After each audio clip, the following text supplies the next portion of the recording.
for welfare or for medical coverage or for anything like that.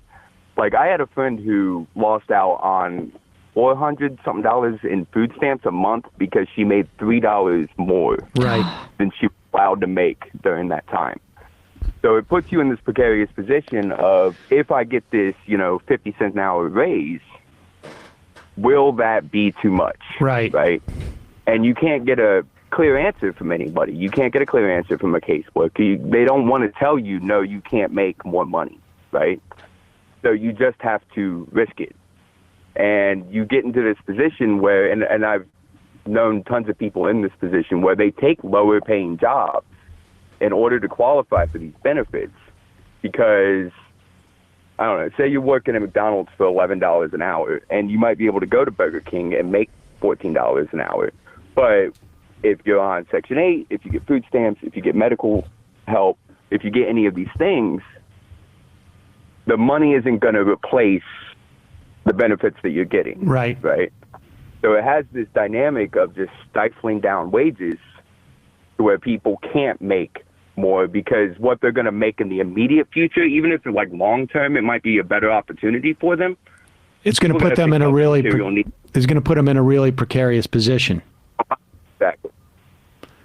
Yeah, it's a problem. I mean, I think like, to the extent that there's any way of like mitigating that, you don't make it a cliff, you make it an off ramp. Exactly. But that, that becomes also sort of like an administrative, it creates more work administratively. I mean, this is why ultimately we should have a universal system where it is not means tested whatsoever. And we do our means testing on the taxation side. So instead of you having to qualify for Medicaid, everybody gets essentially Medicaid or Medicare, whatever you want to call it. And if you make more money, your taxes are commensurate with that. And that's it. And that's the way that we do this. But we don't do that because, like you say, there's an unspoken incentive to diminish wages, to diminish the power of workers, to lock them in certain jobs, and essentially to sort of chip away at these people and to maintain like a semi-permanent underclass. Yeah. Yes. Exactly. It is designed for you to not better yourself. It is designed for you to shut up and work the job that you can work and barely get by. And if you try to better yourself, well, we're probably going to punish you for that. Yeah. It's a problem. I mean, that we need to decommodify some very basic necessities that human beings have. Yes. Exactly. Right, I do, I try my best, in my daily life. I live in Ohio, so it's a very red area, to try to explain that for people with Medicare for all. I got into with the owner of my restaurant, I got into a big discussion with him about how Medicare for all would be like one of the best things that could happen for a small business like his. Definitely. Because you wouldn't be with companies that that are able to provide health insurance, that get, lower premium plans because they have more employees, things like that.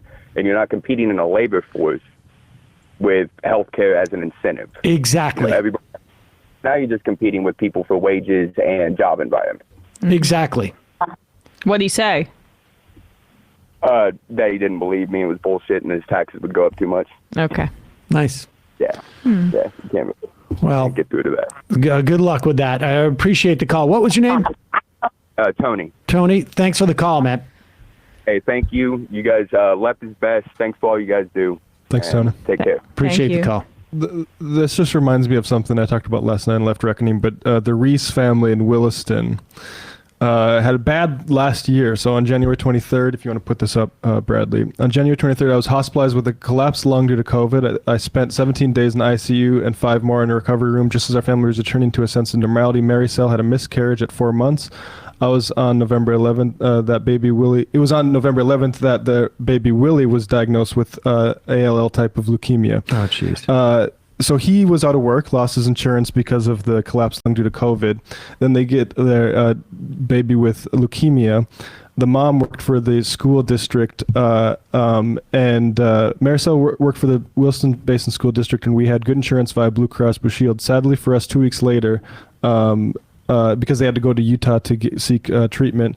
2 weeks later, via conference call with HR, the school principal, Maricel, was let go. She was given the choice to quit and be eligible for rehire at a later date or be terminated. Unfortunately, this was legal because North Dakota is a right-to-work state. And in our current state of mind, we didn't know what to do, and Maricel had never been fired from a job before, so she quit.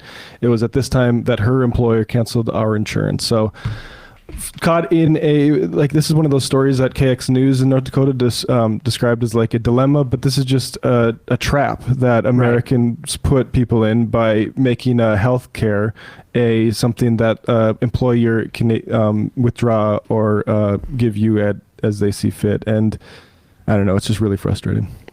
So if you can contribute to the GoFundMe, we'll put that link in the show.